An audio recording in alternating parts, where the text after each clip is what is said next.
Lemonada. Want to listen to your favorite Lemonada shows without the ads? Subscribe to Lemonada Premium on Apple Podcast. For just $5.99, you'll get ad-free episodes and exclusive bonus content from shows like this one, Squeezed, as well as Wiser Than Me with Julia Louis-Dreyfus, Fail Better with David Duchovny, and so many more. It's a great way to support the work we do and treat yourself to a smoother, uninterrupted listening experience. Just head to any Lemonada show feed on Apple Podcasts and hit subscribe. Make life suck less with fewer ads with Lemonada Premium. I was supposed to be flying back and our dog wouldn't go to the bathroom. She hadn't peed in like 16 hours. And I was like, I have to get on the plane. And I was like screaming. I was raging. You know what I mean? Caregivers, you know this feeling. The feeling when everything is just too much. And the next thing that goes wrong is going to be the thing that pushes you right over the edge.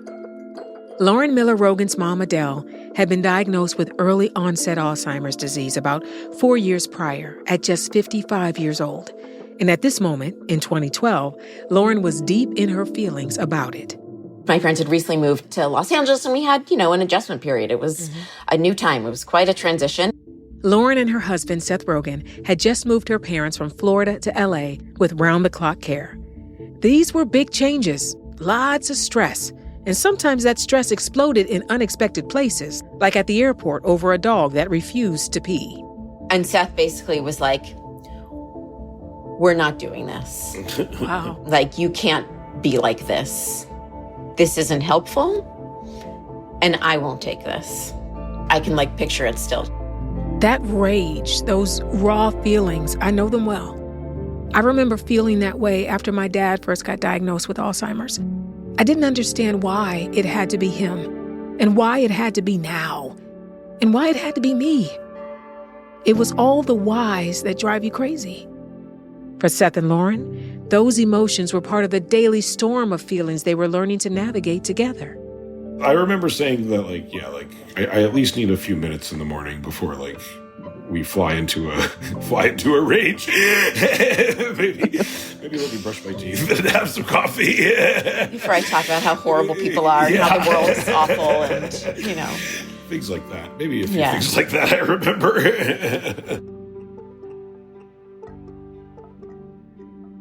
I'm Yvette Nicole Brown, and this is Squeezed. Today, I'm overjoyed to be talking with Lauren Miller Rogen and Seth Rogen about navigating caregiving as a young couple and how they're changing the way America talks about Alzheimer's disease with their foundation, Hilarity for Charity. When you meet other people who have also cared for a family member with Alzheimer's, there's an understanding you both have about what that journey is really like. The waves of grief, the rage that comes out of nowhere, and those small moments of joy that you have to latch onto as lifelines. When I met Seth Rogen and Lauren Miller Rogen, I thought, oof, they get it. And while I truly wish we weren't in this club together, being able to talk about Alzheimer's disease makes the caregiving journey way less lonely. And boy, have they made it their mission to speak about it. By using their social media platforms and their foundation, Hilarity for Charity, they've been putting Alzheimer's in the spotlight. Seth Rogen and his wife Lauren Miller Rogen, not only one of Hollywood's big comedy couples, together they're a powerful team raising money and awareness for Alzheimer's. Ladies and gentlemen, thank you so much for being here tonight at Hilarity for Charity's 10th birthday extravaganza. But before they got into all their advocacy work, before they could have even imagined talking about this disease publicly, they were a young couple falling in love. Seth and I met in May of 2005, and I had been in Los Angeles for about a year and a half. And, I was an assistant. I was making friends and, starting my circle, starting my life. And in the background, my mom was starting to repeat herself. Only a few months into dating, Lauren's parents flew out to LA to celebrate her birthday and to meet her new boyfriend, Seth. And then I dropped them off at the airport and then went back over to Seth's apartment. And it was the first time I acknowledged it out loud and was like, oh, she's changing. Yeah. And, he didn't have any reference for her before. So he was like, oh, she seemed great. What do you mean? Right. Because in many ways, of course, she was still very much herself at that point. It was so early. But I knew, as family members do, because you know that person so intimately. She was my mother. Not long after that, Adele was diagnosed with early onset Alzheimer's. Lauren was only 25 years old. From that point on, Alzheimer's was running in the background of her relationship with Seth. It was this thing, we were falling in love. My career was growing. I, found my footing as a writer. I made my first film. All these things happened while she was sick, while we were caring for her, while I was watching my mother slowly die from this terrible, terrible thing. Lauren told me Seth was supportive from the start. Luckily, Seth was someone who wasn't afraid of dark stuff and emotions and was always able to sort of hold my deep and dark feelings about it, my anger and because he comes from a family, his mother and sister are social workers, and comes from a family that is comfortable with the layers of emotions and mental health, and ultimately was the person who pushed me to go to therapy for professional help, which was huge. And then, of course, ultimately, was right by my side when I was ready to start talking about it. So you're now in this new relationship with all the joy and the love and wonderful the stuff that comes from that. And then you're also now facing what's happening with your mom. Can you explain how you were able to balance both? New relationships are wonderful. And someone who understands and wants to walk the journey with you is a blessing. But at the same time, you're terrified, I'm imagining, of what's about to happen. So how did you balance those two versions of yourself while you were in the midst of this? Yeah. Did I balance myself, Seth? I don't know. That's a good question. Balance yourself pretty well. Yeah. Pretty balanced. Lauren already knew a lot about Alzheimer's disease in those early days of her mom's diagnosis, because both of Adele's parents, Lauren's grandparents, had it too. Adele had been their caregiver, and she didn't want Lauren to have to go through what she had gone through. My mom gave me an incredible gift early on in her diagnosis, which was I was not to stop living my life for her. And I was also incredibly lucky to have a father who was so devoted to his beautiful wife and wanted to be there right next to her every step of the way. And so I didn't need to do that. And I was incredibly lucky that I didn't have to do that. Yeah. And ultimately knew that what she wanted was for me to live the life that she had taught me to live, that she had raised me to go after and get. So I was able to carry that with me in I'm gonna keep living for my mom because that's what she wanted, and that's a very privileged and lucky place to be. And I've heard many stories from caregivers who weren't able to make that choice. Right. But I think that's how I was able to do it, and the fact that I had such an amazing partner in Seth. Yeah. And he just smiles cutely. And I think that I had something that I could lean on, and someone who was willing to be there for me through that time. Yeah. And I needed it.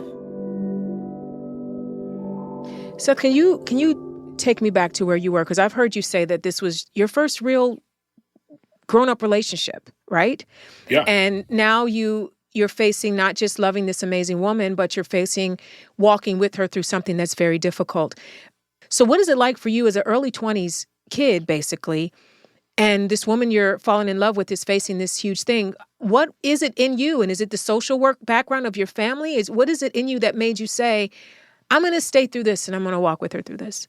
There was never really, I didn't really think of an alternative. We were very in love. It was the first time I was really very in love with anybody. And so, and I was so happy and, and she's so wonderful that the idea that this would be a thing that would make me not want to be around her anymore is very, it's nowhere near where I was at the time, or since. And so, it didn't even occur to me.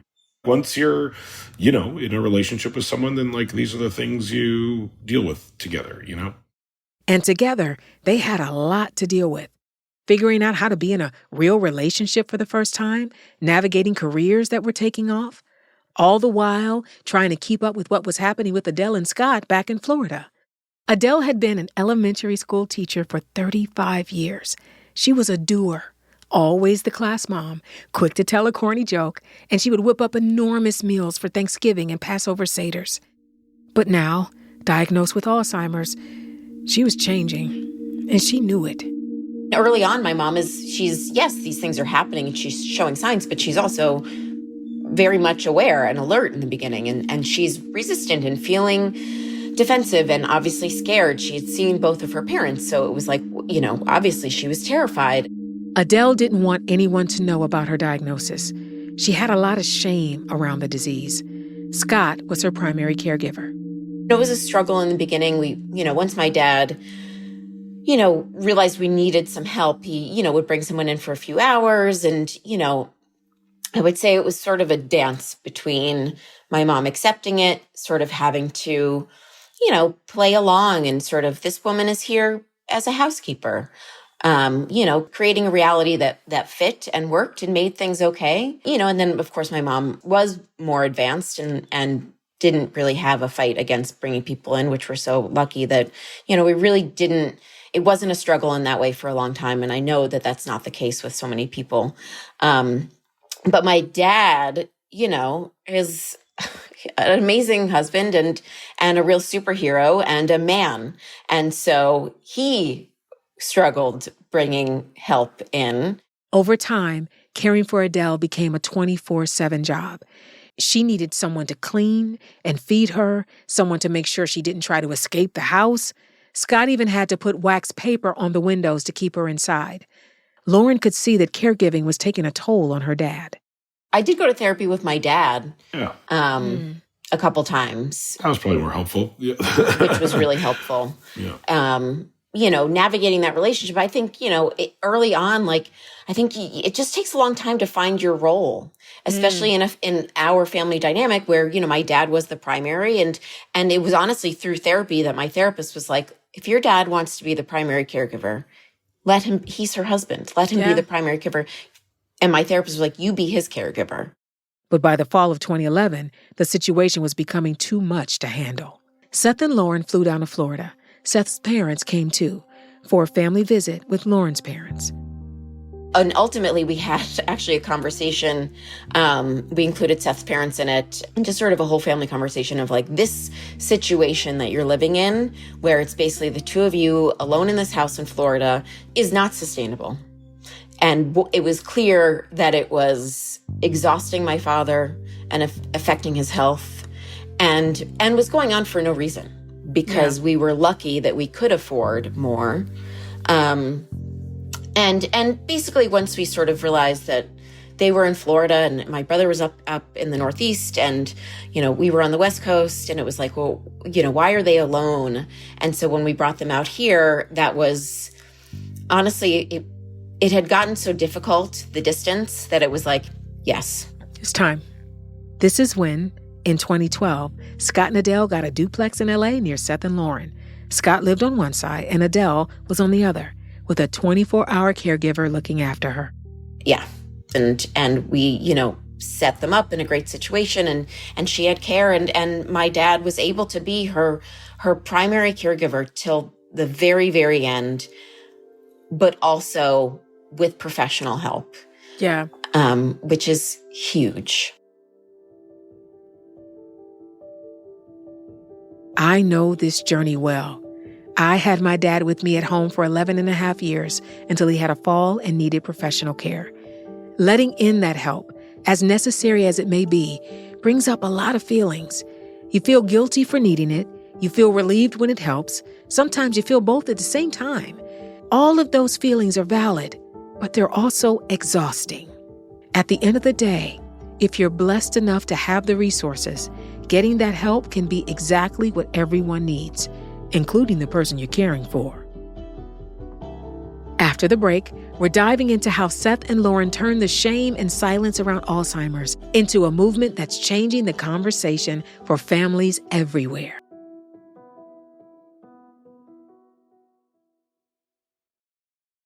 Now we'll turn to Mr. Seth Rogen. Mr. Rogen, welcome, and please proceed. In February 2014, Seth Rogen went to Washington. Thank you for the opportunity to testify today and for the opportunity for me to be called an expert at something, because that's cool. He was there to speak before the Senate Committee on Appropriations about Alzheimer's and to call out the lack of conversation and funding for the disease. First, I should answer the question I assume many of you are asking. Yes, I'm aware this has nothing to do with the legalization of marijuana. In fact, if you can believe it, this concerns something that I find even more important.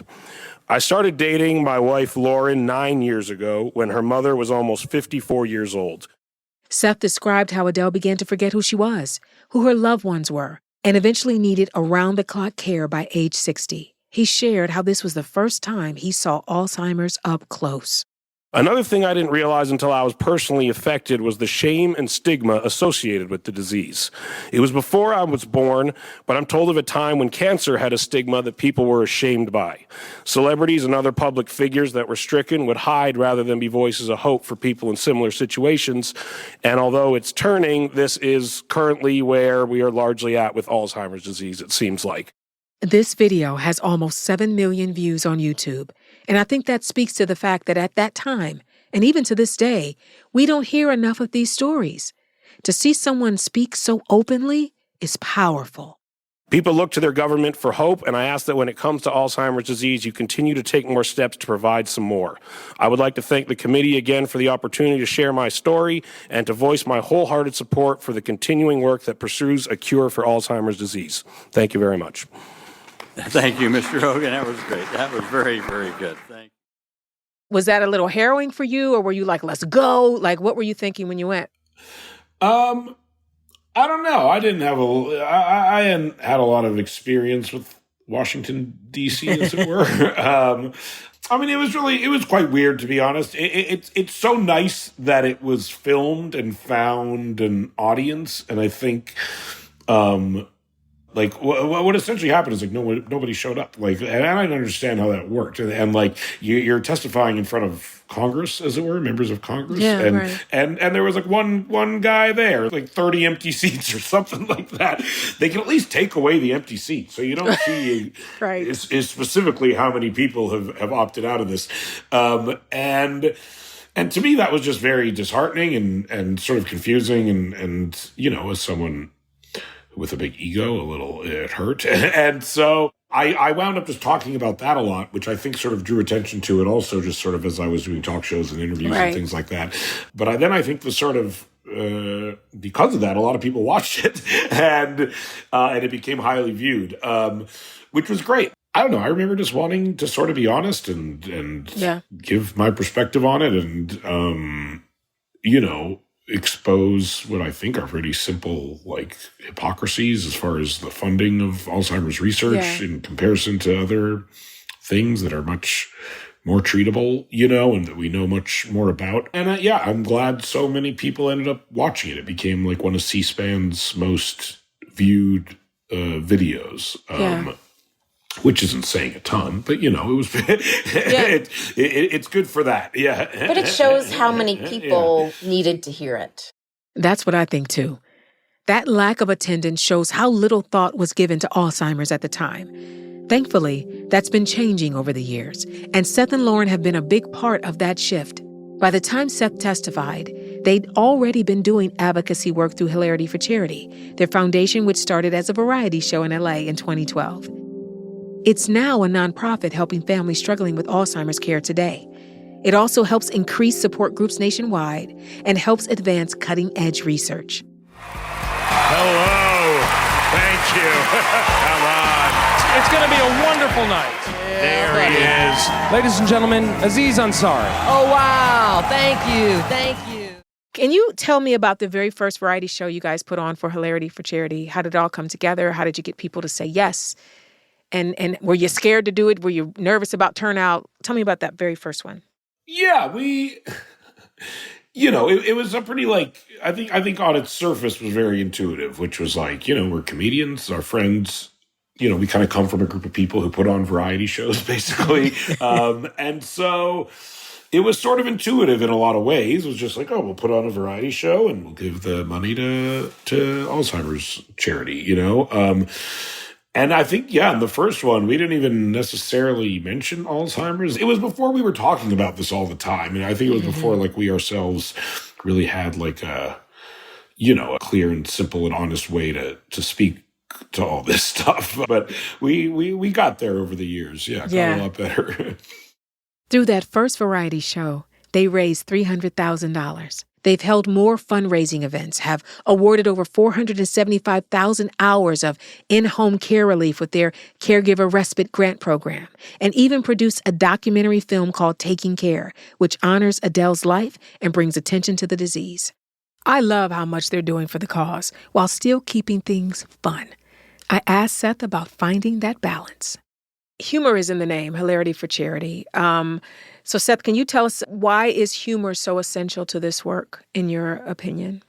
Oh, I mean, it's just the only thing we know, really. I mean, we joke that if we were, chefs, it would be called, like, baking for charity or something. Like, it's just our only thing, We both are writers, and our friends are mostly comedians, and the people we have access to occupy our shows are largely comedians, and so it's all we can, uniquely offer, I think, in a lot of ways. And it's nice that it is like a welcome contrast. I think it does make it an easier subject matter to talk about and think about. And if you're going to go to a charity event for something outwardly depressing, it's nice to know that it at least is like packaged in a entertaining, kind of fun way. It wasn't some like grand plan on our part. It was really just very organically what we had to offer.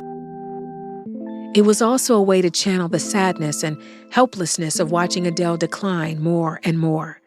For all the advocacy work, all the events and fundraising, nothing could stop the progression of Alzheimer's. By 2020, after 16 years of living with this disease, Adele's journey was coming to an end. How did you all navigate the grief that followed? Because you have the anticipatory grief. You know it's coming. And then, of course, it happens. Mm-hmm. How did you all process that together? It was so surreal. It was like, okay, this thing that I've been afraid of and anticipating with immense grief for 16 years is happening. And it was just so hard to be like, oh, it's finally here. And I sat with her. We all sat with her, in those last weeks. And I had a lot of moments where I said goodbye and said things that I needed to say. And then she passed away. And that week was, again, it was so surreal. I remember Seth can tell you, I kept saying, can you believe my mom is dead? My mom died. My mom is dead. Yeah. Can you believe it? Can you believe it? And then after the first week without her, and I hope I can say this and not sound insensitive. I know what you're going to say. I felt lighter than I had felt in 16 years. Yes, honey, I know. And I had mourned her for 16 years. Yep. And it's kind of weird to say this, but what was pain when she was alive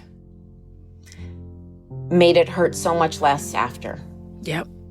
And I have not lost someone quickly. I have only lost someone over a long period like this. Yeah. And I don't think one is better than the other. But like, I had mourned. I had grieved. I hadn't spoken to my mom in 8 years. Yeah, that part. You know what I mean? And sure, I spoke to her, but I hadn't had a conversation with her. Not a conversation, right. And so I was already used to missing her. I missed her so I sat in front of her for years, desperate for her. And so I didn't have to get used to it. And so it was like, oh, I still miss her in the same way. I still bring her with me in the same way, in my heart and in my experiences. But I no longer felt that anticipatory grief of, right. Is she in pain? I'm certainly in pain. how will this end? I knew how it ended, and we all survived. Up next, we're zooming in on how Seth and Lauren are continuing to make Adele's legacy shine with Hilarity for Charity. That's after the break.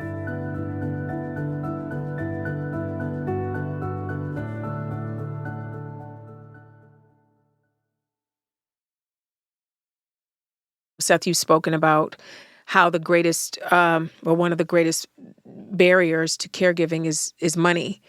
And thankfully, you guys were blessed to be able to take care of Adele, but a lot of people can't do that in their homes. And so you guys have come up with this great grant program through Hilarity for Charity. And I would love to celebrate that right now. Can you tell me about that and how you choose the people who get the grants and how they can apply and all of that? Yeah, basically, we, saw, that, our money made the problem much easier. And Yes. being able to afford, 24-hour-a-day in-home care for Lauren's mother, just was a life-changing thing for many people. And so, that became a very sort of immediate thing it seemed like we could achieve, was just giving grants so people who can't afford that could get in-home care for free, basically. Yeah.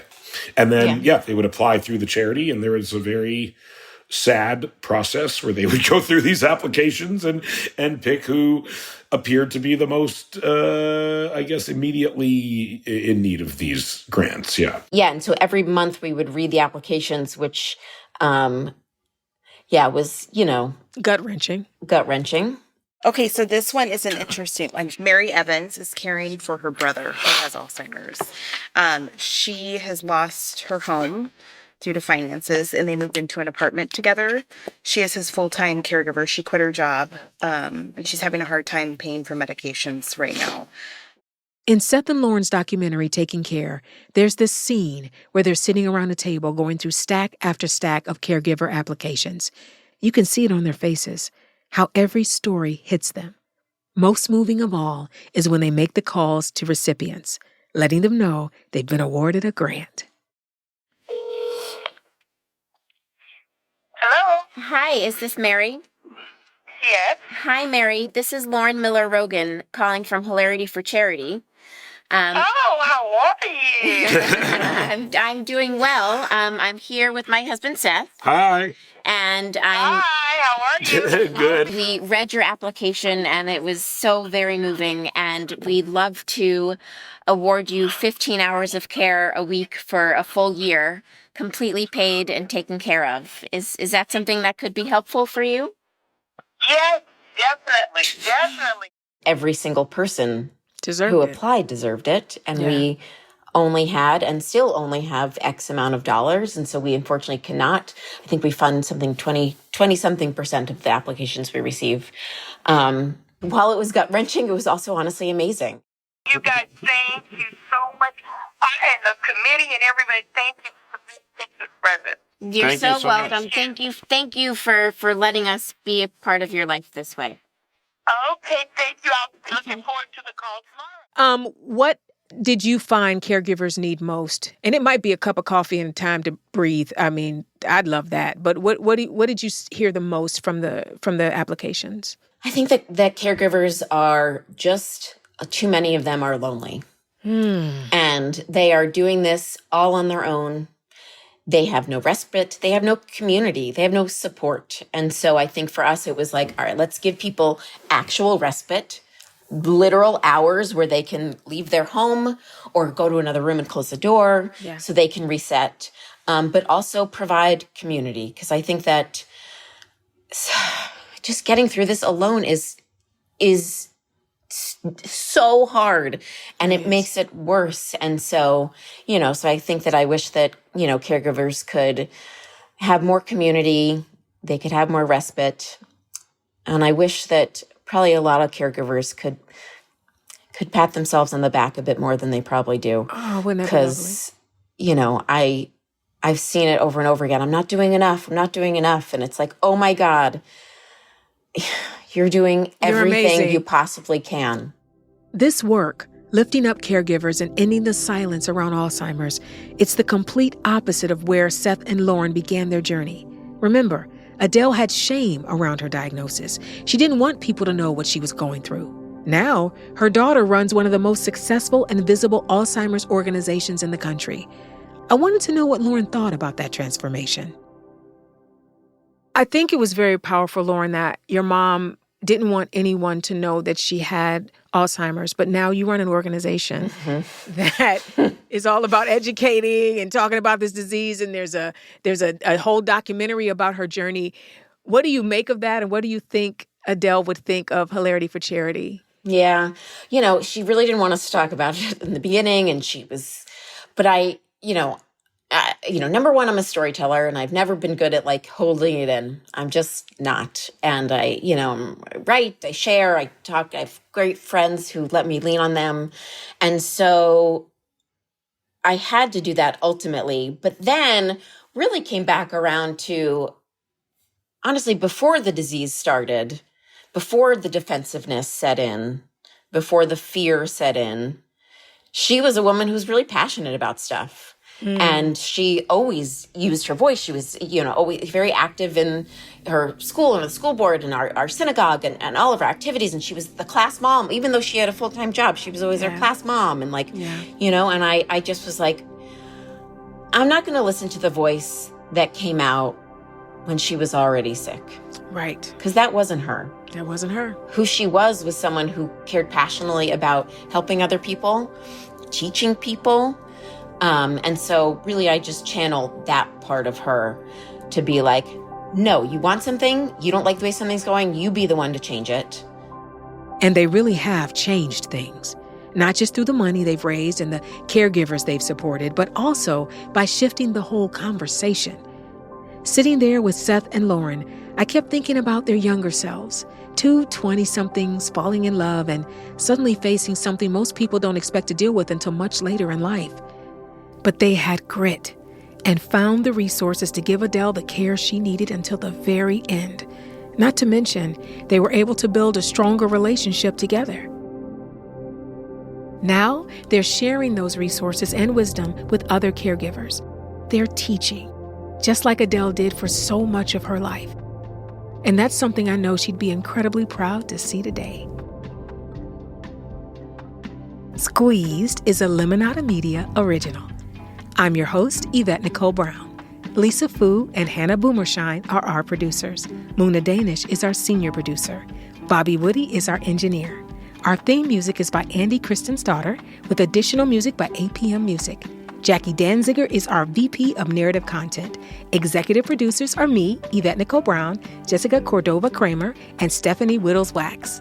This show was created in partnership with the Robert Wood Johnson Foundation, a leading national philanthropy dedicated to taking bold leaps to transform health in our lifetime and pave the way together to a future where health is no longer a privilege, but a right.